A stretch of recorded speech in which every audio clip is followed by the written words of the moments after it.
Welcome to FedScoopTV. I'm Dan Verton. Today we're talking with Eric Updegrove, Vice President of Government Sales for Shadowsoft. Eric, thanks for being here. Thanks for having me, Dan. So let's talk a little bit about open source and what you see as some of the trends today.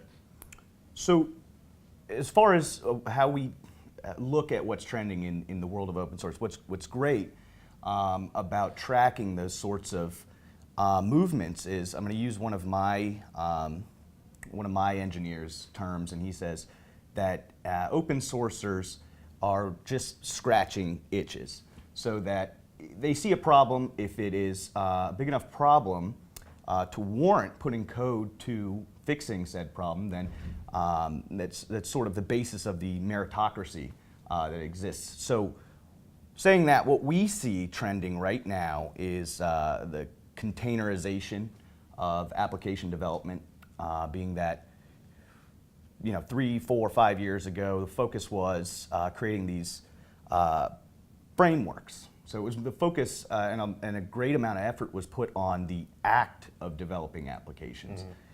And what we're seeing now is with platform as a service offerings, such as OpenShift Enterprise from Red Hat, you have these locally hosted products, applications, services, and they're quickly moved to a cloud collaboration environment through a Linux container where developers are geographically dispersed and able to affect the furthering development of these applications and services, which is huge. Do you see, when you look at the government, do you see any particular areas of government that are adopting open source at a faster pace than others? Definitely we do.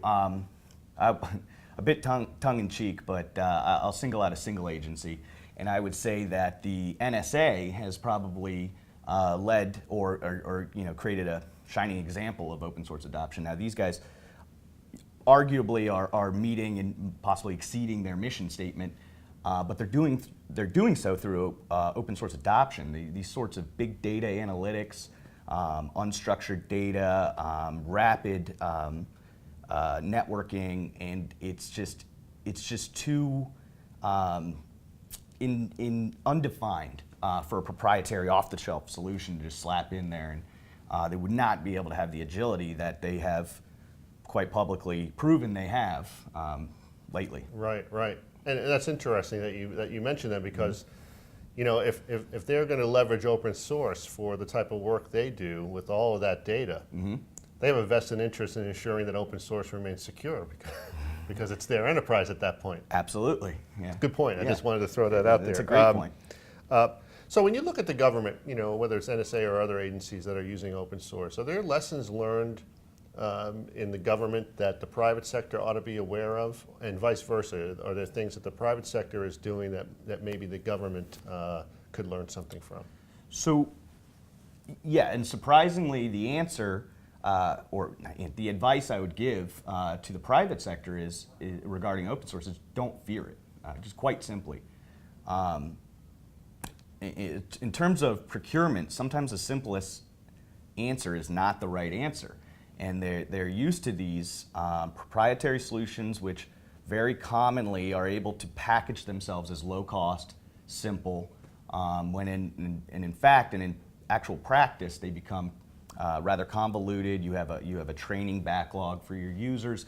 You've got updates, upgrades to not only manage but purchase. Whereas the open source model is very commonly a subscription model. It's easy to manage. You know what you're getting. You know what you're paying for year over year. There are no surprise fees, which if you've ever had a license plus maintenance model in your agency or your private industry, then you have been surprised by a maintenance upgrade. Right. So don't fear it. You might even find that open source adoption inside your organization will create sort of a vested interest with your developers and your IT staff. The ability to affect the software that you're running, alter it to your specific requirements. That's interesting. You say don't be afraid of it, because we had an earlier guest who just said, just do it. The government has proven that they are leading the adoption of open source because they have just gone and done it. And that's why I said it was kind of funny. You don't normally see the government, adopting solutions or practices before private industry, but in this case, I definitely think the government is leading private industry. Interesting. Let me ask you to take out your crystal ball, look down the road 2, 3, maybe 5 years, and tell me where you think open source is going. I think you're just supposed to yell cloud at the camera right now for that.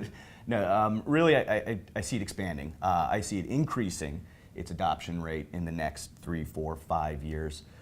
That's not to say proprietary solutions are going to disappear. I mean, they may even continue to thrive, but there are very few proprietary solutions today that don't leverage some open source components, open source libraries, frameworks, etc. So it's open source is proliferated, but what you're going to see is it will continue to expand and provide like and even better functionality in new solution sets, new areas, and it will continue to do so at a much more rapid pace than proprietary development.